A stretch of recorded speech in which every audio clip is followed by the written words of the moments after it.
introduce the next generation of transit, really the transportation system that this region will rely on for the next century. It is a big day for Sound Transit. It is a big day for Central Puget Sound. And you've heard all the detail, but I cannot emphasize enough that this is our one way out of this mobility crisis that we are suffering through. It is only going to get worse as more and more people arrive here. And unless we act now, we're going to be condemning those who come after us to a declining economy and a declining quality of life. So I'm thrilled that we've come together as a region around this draft plan, and looking forward to hearing from the public so that we can produce the best results in June. We will take any questions you might have.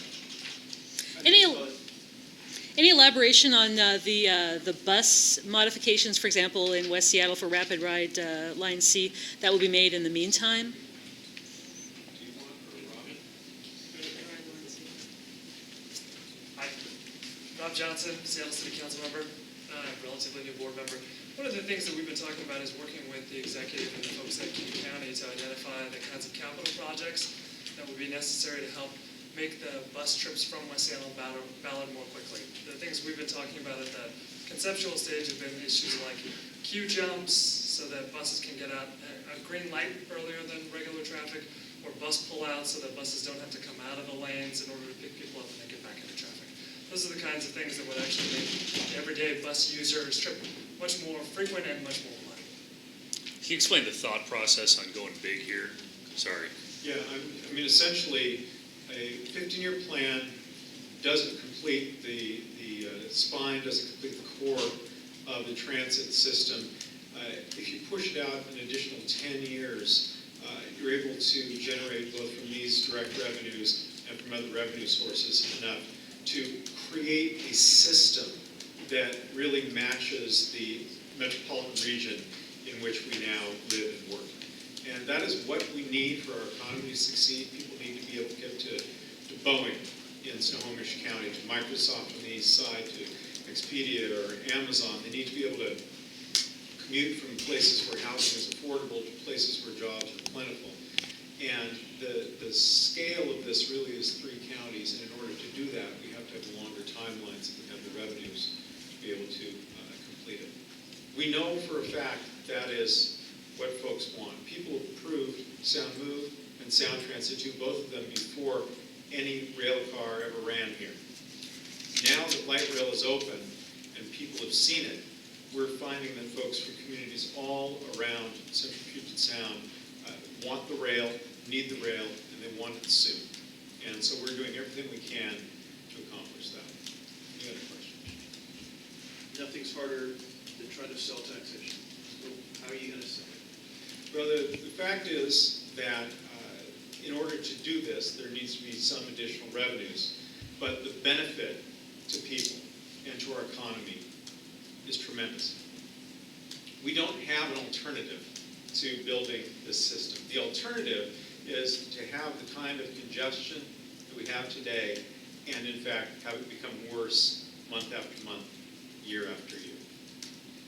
One of these light rail lines, when it is fully operational, with 4-car trains leaving every 3 minutes, can carry 16,000 people in each direction.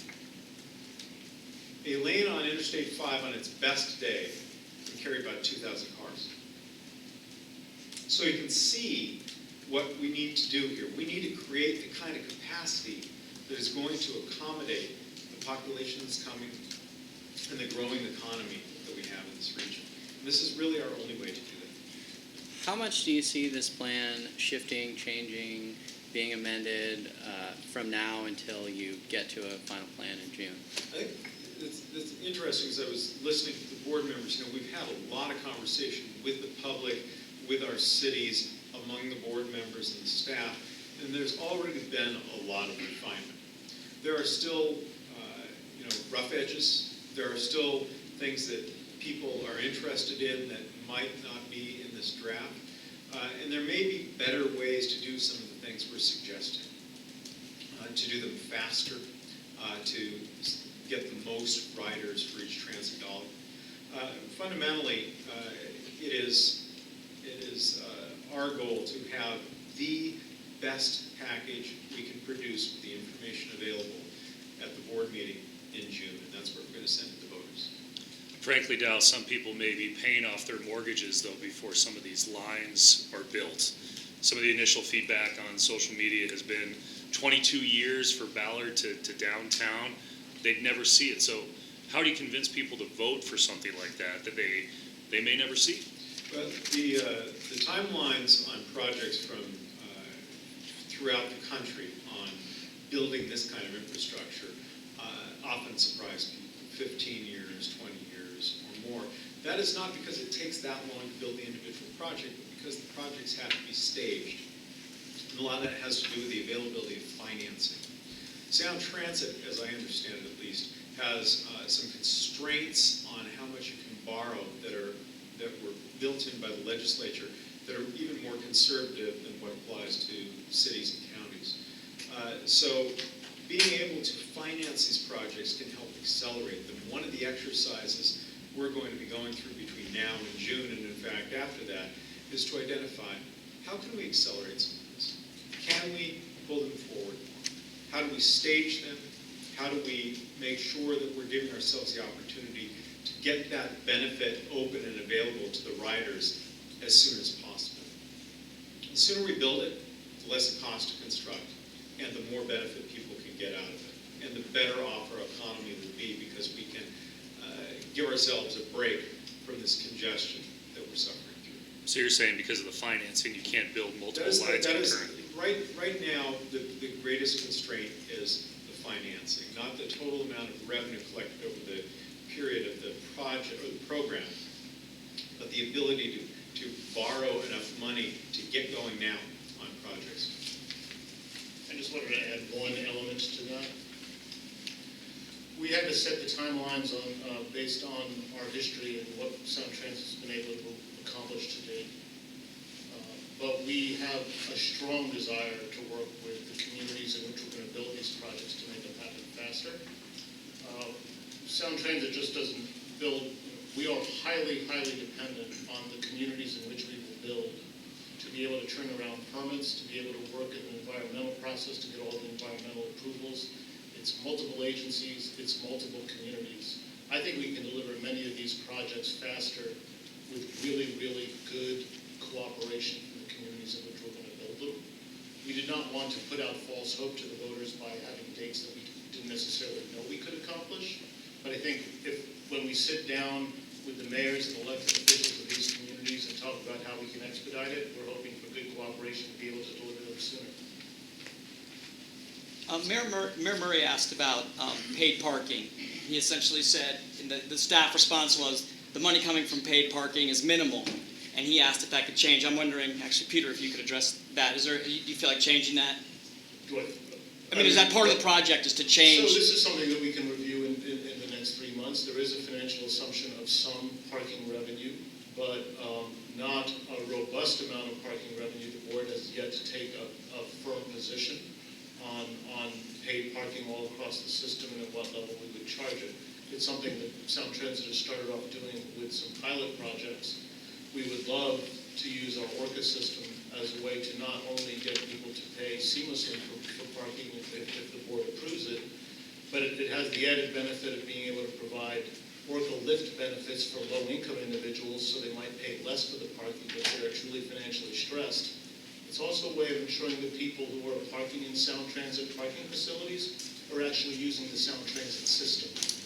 We do have issues with folks parking in Sound Transit facilities that aren't utilizing the system. We have enforcement efforts for that, but it would be there's a cheaper and easier way to do it in an automated fashion.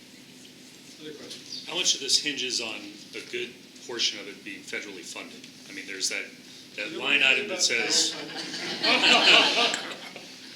There is a portion of it that's federally funded. It is nothing close to half. There is, Sound Transit has had a good record in securing federal dollars for many of these light rail extensions. We just got very good news on Linwood Link and secured a larger federal contribution than we initially budgeted. And there is a presumption of continued federal participation, but not at any level that is larger or more robust than we've experienced today. What share of the 23 billion in other funding is assumed to be federal right now? I'm not going to give you, I won't give you a hard number, I just don't have it. Others? Yeah, interim CED line improvements, that's just that's a line item. We talked about it. Okay, I'll ask Tracy. Yeah, Rob can repeat his quotes verbatim. I'm happy to talk on it. Others? You know, it's capital improvements, right? So we're trying to fix the streets, fix the lights, that kind of stuff to help the buses run faster and uninterrupted. Others? Again, this is a tremendously important moment in the history of this region. We have been really successful. Our economy is growing by leaps and bounds, but we are in danger of being overwhelmed by that success. We need to invest in the infrastructure that will allow us to continue to prosper and will allow more individuals to have access to that prosperity, to get the education, to get the job, and to get back home to their families in a reliable way. This is how we do it. Thank you for being here.